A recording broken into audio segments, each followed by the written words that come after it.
I couldn't stand the thought of being stuck with a woman whose big pregnant belly made me feel like I have to raise the child alone. The sight of her at 9 months pregnant filled me with disgust. A cruel smile spread across his face as he looked forward to this day, knowing this would happen. I quickly went to my room and came back with some papers. I handed the divorce papers to Brian. He looked shocked and said, "What the hell? What's this all of a sudden?" I replied, "This was your idea. Now sign it quickly. I'll submit it tomorrow." His face turned red with anger as my words hit him hard. "Watch closely," I said. "I'll make you regret how you treated me. My name is Linda. I was a 27-year-old housewife until 3 years ago, when I worked at a mobile company where I met Brian, my boss. I was 25 then, and it didn't take long for us to fall in love and get married. Brian, who is 4 years older than me, was very dependable, especially when he taught me my job as a newcomer who didn't know much. I was very grateful for his help. We became friends and often went out for dinner. When he asked me out, I was overjoyed because I had never dated anyone before. It's a bit embarrassing, but I was more interested in cartoon characters than real men. However, seeing my friends get married one by one, I felt pressured. When I fell in love with Brian, I secretly promised myself that he would be my first and last love. When I started dating Brian and we got married a year later, I was thrilled. Brian was handsome and popular with our female coworkers, and I was proud to be his wife. Many congratulated us, saying things like, "Congratulations," or "I'm jealous, but wish you happiness." I was overjoyed and couldn't imagine what lay ahead for us. The day after we registered our marriage, Brian dropped the bombshell. "You're married to me now, so you'll quit your job, right?" I told him yesterday. He said I was shocked because he had never mentioned this before. "But this is so sudden," I replied. I had taken my job based on my father's recommendation, and leaving without notice wouldn't be right. I wanted to explain this, but Brian's eyes silently pressured me, warning me not to argue. "I should have told you, but it's done. Starting tomorrow, you don't need to go to work. I'll handle the handover," Brian declared. His words were firm, and I felt dizzy from the abrupt change. Since Brian had been my boss at work, I couldn't oppose him. I left my job without a proper farewell, determined to make our marriage work. Ryan wanted me to focus on household chores, and I wanted to meet his expectations. I worked hard at home, preparing meals and focusing on Brian's favorites, even though he never commented on the taste. I longed for a word of appreciation, especially after quitting my job and losing the recognition I used to get. One day, I asked, "Is my jacket clean? I have an important meeting tomorrow." Brian replied, "Yes, of course," showing a domineering side with old-fashioned views. I reminded myself how fortunate I was to have married him and tried to meet his expectations. With no personal income, I relied on Brian completely. Our relationship often felt more like that of an employer and housemaid than husband and wife, but our life was generally smooth. However, one day, I fell ill and couldn't get out of bed. Feeling weak, I thought I would catch up on housework the next day. Ryan entered the bedroom angrily and asked, "What are you doing? Get up and make some food," and he kicked the blanket off me. "I'm sorry, I'm not feeling well," I said. "Can you manage something for yourself today?" I hoped he would understand, but instead, Ryan frowned and said, "You don't work, yet you're lying down just because you feel a bit sick. Pathetic." In disbelief, I got out of bed. It was unimaginable that he would demand housework from his sick wife. I had never thought he would be like this before we married. Maybe it was my fault for not seeing it, but it was too much. I found myself doing chores with tears streaming down my face. Several days passed, and my health didn't improve. Then I realized I had missed my period. Panicking, I rushed to the drugstore and bought a pregnancy test. It was positive. Overjoyed, I cried tears of happiness and decided to share the news with Brian when he got home. The day he returned home after midnight was the day I chose to tell him. However, when he entered, the smell of alcohol made me step back. His face was flushed, and he staggered as he walked. It was surprising how much he had drunk, especially without telling me. Even though I had prepared dinner, I wanted to share the pregnancy news quickly. "I haven't been to the doctor yet, so it's not confirmed," I began, eager to share our happiness, but Brian's face darkened. A child? What have you done? He said, in a tone unlike anything I'd heard before. I don't want a child. This is the worst. If you're going to have it, raise it yourself. His harsh words shocked me. He rudely stripped off his clothes and headed to the bathroom. It was unbelievable. I couldn't understand why he would make such irresponsible comments about our baby instead of being happy. The joy I felt moments ago was replaced with deep sorrow. Why would he say such things? He had never mentioned not wanting children before. We hadn't even been using contraception, so I naturally thought we both wanted kids. As I ironed Brian's jacket and was about to take his shirt to the washroom, I felt a deep sadness. I noticed something else. What was this? A piece of paper had fallen out of Brian's dress shirt pocket. It was a receipt. At first, I thought it was from his gathering tonight and almost threw it away. But then I saw the name of the place. Is this a motel? My hands trembled as I realized it was indeed a motel receipt. The shock of this discovery hit me hard. Why would Brian do this? Isn't marriage supposed to be between two people who love each other? We've only been married for just over a year. How could this happen? I've been lost in imaginary romances for years, never really being in a real relationship. I couldn't immediately accept this harsh reality. However, the idea of Brian cheating began to make sense. Had he been using me from the start of our marriage? Was he genuinely in love with someone else while I was just a convenient servant? These doubts swirled in my mind. Was that why he reacted so harshly when he learned of my pregnancy? As I grappled with these thoughts, I felt sick and convinced that something was wrong. Maybe the reason he made me leave my job was that his mistress worked there. Everything started to make sense, as if he married me for stability and not love. The line between reality and my imagination blurred, but there was no denying the heartless words he had thrown at me after learning about my pregnancy. That day, I decided to gather evidence of Brian's infidelity. From then on, his cold behavior towards me was undeniable. It was as if he couldn't forgive me for becoming pregnant. Despite knowing that I was suffering from morning sickness, he would deliberately eat smelly foods near me and nitpick my housework, forcing me to endure tasks my pregnant body had to handle. My heart was heavy. Despite this, I continued to investigate his affair. Brian never parted with his cell phone, even taking it to the bathroom, making it impossible for me to sneak a peek.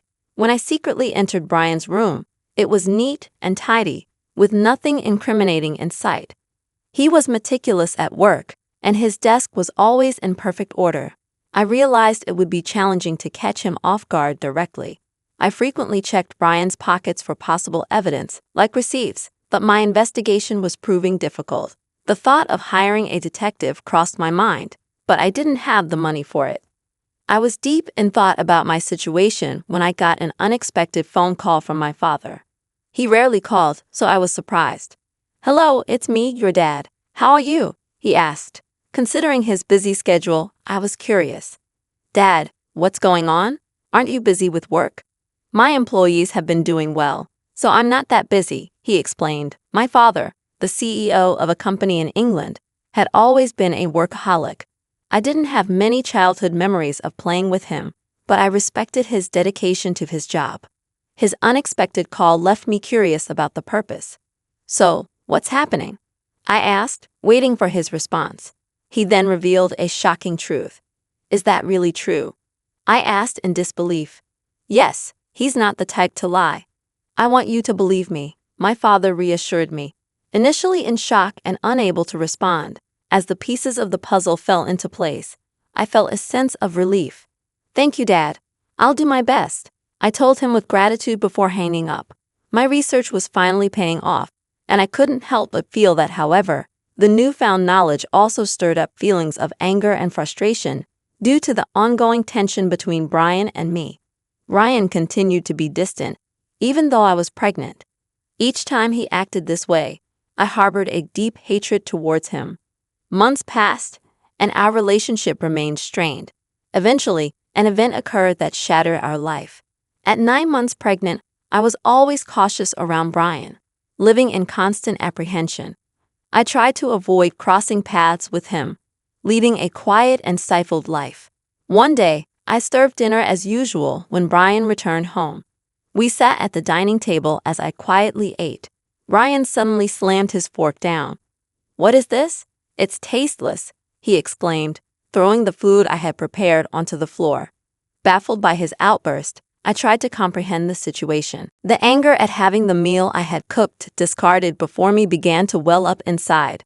"I've been contemplating this for some time, but recently you've been complaining about the taste of the meals I prepare," Brian criticized.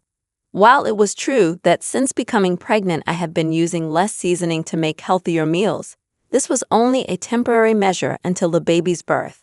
If he found the food bland, he could have simply added some salt himself. Why did he have to throw the meal on the floor? I was about to complain when Brian sneered and said hurtful words. "I am a woman with a belly like a monster. You'll have to raise the kid by yourself." His eyes were filled with malice, and a cruel smile spread across his face. I had always feared this day might come, even though I hoped for a different outcome. Quickly, I went to my room, grabbed a document, and returned to Brian. "Here are the divorce papers," I said, thrusting the documents in front of him. Brian's face twisted in shock as he stammered. "What the hell? What's this all of a sudden?" "It was your idea. Now sign it quickly. I'll submit it tomorrow," I responded. I had been thinking about divorce since I started suspecting Brian's infidelity, but with a baby on the way, I wasn't sure if I could support myself now. I had a different plan in mind. My resolve seemed to provoke Brian. His face turned red with anger. "Just watch. I will make you regret every moment you looked down on me and controlled me. Do you think you can survive without me? You have a baby to care for, and you'll regret it," he said. I stayed determined and unshaken. "I'll be fine. Don't worry about me," I assured him. Irritated by my determination, he snatched the divorce papers and began to fill them out. "Here you go. If this is what you wanted, it's yours," he said. "Thank you," I responded. Brian probably didn't think I would actually submit the divorce papers, but the next day, I promptly did and left the house. I knew he would be surprised when he returned from work to find out I had moved to my parents' home, because my father had returned to the United States from England and suggested I stay with them. It was the right decision at the time, as I was fed up with my life with Brian. I was deeply thankful to my father. I received 5 calls from Brian on the day I left, but I ignored all of them. Eventually, he stopped calling. It became clear that I meant very little to Brian. He was probably content with his mistress and might even remarry soon. I decided to move on from Brian. 5 months passed, and I had a baby who was born safely. I was now living happily with my parents and the baby while enjoying this peaceful life. Brian called again. I ignored his calls at first, but after several persistent attempts, I finally answered. "Hello, what do you want now?" I asked, tired of his tone. "Hey, what's going on? Why were you on that show? And since when were you the daughter of a CEO with millions of dollars?" Ryan's voice was full of surprise and anger. Brian had seen a TV show that aired after I returned to my family home. I had received a request from a TV station because of my father's role as the CEO of a global tech company. The show featured our family's lavish lifestyle. During the interview, they mentioned our family's wealth, estimating it to be around $20 million. I never thought Brian would see that show, but TV has a way of reaching people. "Oh, by the way, I didn't tell you that I have assets worth $38 million from an inheritance. That's why I was able to divorce you," I said. My father had informed me about the inheritance, which gave me the confidence to live comfortably even after divorcing Brian. Brian was furious. "What? That's dirty. Why didn't you tell me about this before? Half of it is mine, right? Give me the money now." I calmly responded, just as I thought, after seeing the show, "All you care about is getting money from me. Gifts from parents are not included in the property split, and are you forgetting your own wrongdoings?" Brian was puzzled and asked, "What are you talking about?" "I'm tired of your anger, Brian. You called me yourself. You can't blame me for what you did. You cheated, didn't you, with your new wife, who is a junior from your company. You started dating her even before our marriage." Brian was clearly shocked by the information I had. I finally had the upper hand. "Did you think I wouldn't find out? My father has many contacts in your company, and one of them told me about your affair. I've never mentioned it, but I'll be demanding child support, I declared. Brian, still in denial, protested, "Stop kidding. Why should I pay child support? Because of you? You got pregnant on your own and slacked off with household chores. It's all your fault." Brian blamed me without apologizing for his own mistakes. I couldn't believe I was ever married to someone so lacking in common sense. Leaving him was definitely the right decision. "Brian, I'm broke. My wife spent all the money I earned, and now I'm drowning in debt," he said pitifully. His plea fell on deaf ears. I went from anger to sheer disbelief. I never wanted to deal with such an unreasonable person again. "What are you talking about? Do you even realize how ridiculous you sound? I never want to deal with you again. I'll have my lawyer handle the matter of child support. Never call me again, and you will not see the child anymore. Goodbye." I quickly hung up the phone and blocked his number. I took a deep breath, feeling relieved. It's over now, right? No more calls from Brian, I thought. Just then, I heard my baby crying from the other room and rushed to soothe him. It turned out Brian started paying child support every month. According to a former colleague, Brian said his new wife was a big spender, and he had to cover their expenses with debts. Because of this, Brian tried to get a share of my inheritance by calling me. However, he didn't get a penny from me and now had expenses greater than his income. He was struggling, either because things were going badly or he couldn't stand being looked down upon by his colleagues. He even started job hunting only after leaving his current company, forcing him into a life of poverty. Hearing this from a colleague didn't move me at all. I thought he deserved all the hardships. The harsh words and cold behavior he showed me will never fade from my memory. I hope he gets what he deserves. On the other hand, I'm enjoying parenthood with my parents.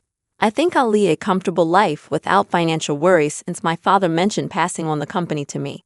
I'm all geared up to work. After all, I am my hardworking father's daughter.